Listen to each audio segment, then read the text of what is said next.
Jerome D. Love, host of the What is Rich docuseries, and I'm on the session with Cam Vision 365.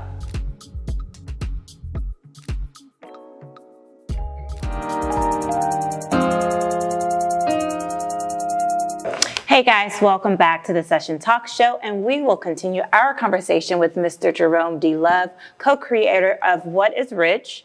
And I know earlier, Jerome, you spoke with us about a little bit about the Texas Black Expo. Yes. Can you touch base again on the economic impact it's had on our local community? Well, the economic impact is well over $100 million in our existence. That deserves a hand. Yes, please. We're not going to skip past that. and that comes in the form of scholarships, grants to small businesses. And I guess our claim to fame, what really put us on a national stage was during COVID-19. We ran a program called We All Eat, which provided 714,000 meals to families in need by utilizing local small businesses, restaurants. Oh, wow. So that it was a $12.6 million grant that went directly into the pockets of small businesses.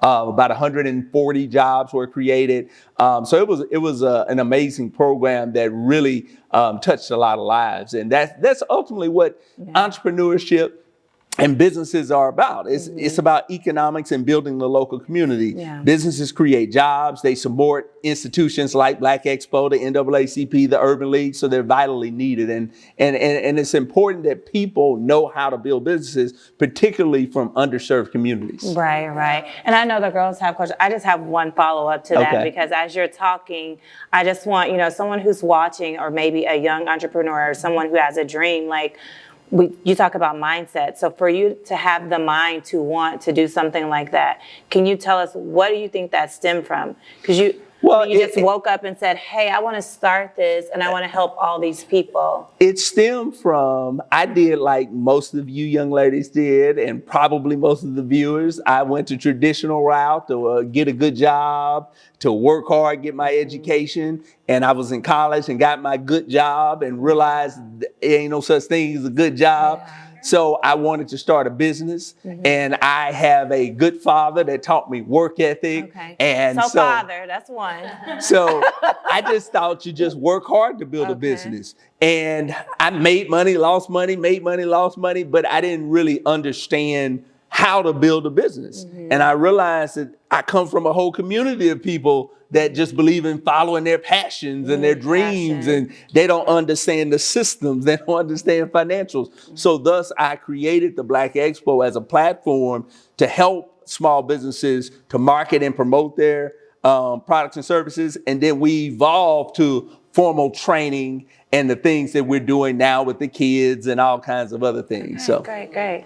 So you speak a lot about the small businesses, the local businesses, and that being really the heartbeat of the city's economy, right? So your series features both celebrity voices and grassroots voices, right? Yes. So what was the mentality behind including both, and why is it so important that we see both grassroots and we see those celebrity voices? Well, I think ultimately a lot of times we put these people that are celebrities up on a pedestal, and we don't understand that they have to put their pants on the same way as you. They have to follow the same strategies and steps. So I thought it was very important, because what you'll find in the docuseries is that the same principles that Will Packer used is the same principles that Marcus Davis used. It's the same principles that Percy Crusoe or Monique Billings. So there are commonalities and threads that you can find in terms of building and sustaining wealth and building businesses. So that's what we wanted to really unlock, give people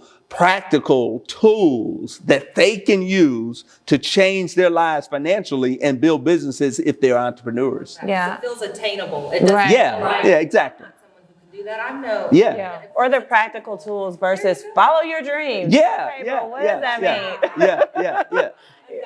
So, yeah, and that's why I think Ashley M. Fox is so powerful, because if you understand her story, she worked on Wall Street, she saw what the millionaires and billionaires are doing, and then she packaged it in such a way, has her own network, and she's teaching things. I was listening the other day, and she was talking about how to leave money for your family members, and she said set up a trust. invested, and then they can get monthly distributions and the money's still there. So if you're concerned that your relatives would just blow this money that you have, how to set it up and structure it in a way. So, I mean, I'm learning a whole lot. I've been following her. So she's doing a phenomenal thing. And those are the type of things that people will learn when they watch the series. Especially in the Black community, you know, we don't learn financial literacy like we should. About leaving a legacy. That is so important. And I love the fact that you're doing those things in the community, helping, you know, educate the community about how important it is to leave a legacy.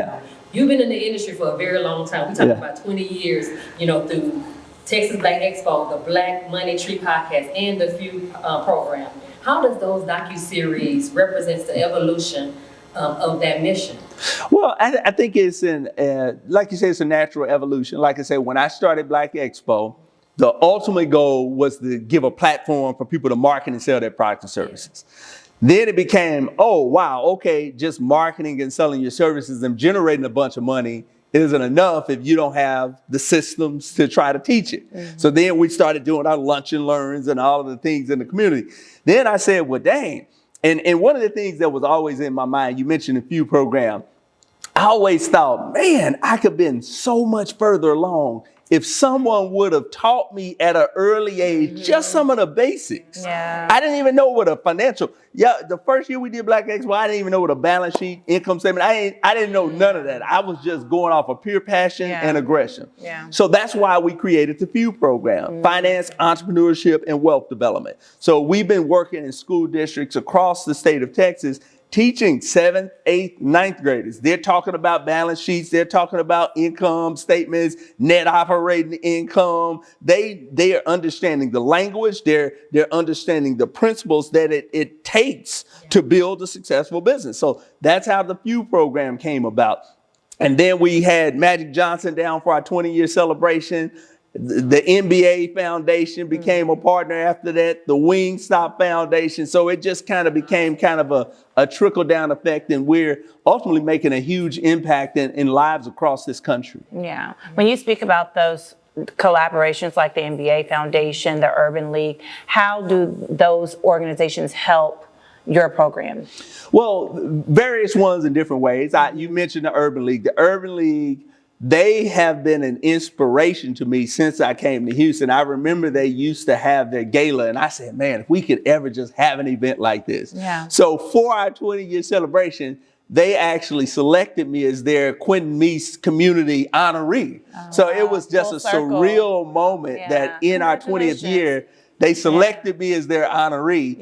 And so in the Urban League, we've been partners for 20 years with them. So when you come in a lot of the business development workshops and seminars that we do, they're the ones that's facilitating and coordinating it. And just to touch on that a little bit, a lot of times we try to create stuff on our own. Why not collaborate? We have the platform. Y'all come in with the programming. You bring your audience. We have our audience, and we can have one big thing as opposed to everyone having all these little bitty spinoffs. You know? It helps strengthen the mission. Because it's about the community. We're trying to bring our community together. Right. Okay, well, this has been amazing. We could sit and talk to you for hours and hours and hours. But Jerome, before we leave, please tell our audience where they can get more information. Well, first off, you can go to whatisrichdoc.com. I'm not stuttering. whatisrichdoc.com to watch the docuseries. All the episodes will be there. You can follow me on Instagram, Facebook at Jerome D Love, and the Black Money Tree podcast. We have all kinds of teaching tools, and we're really excited about this movement. And we thank you so much for your support, and thank you to our lovely hosts of the session for having me. Thank you guys so much, and we'll be back with more from the Session Talk Show. Bye.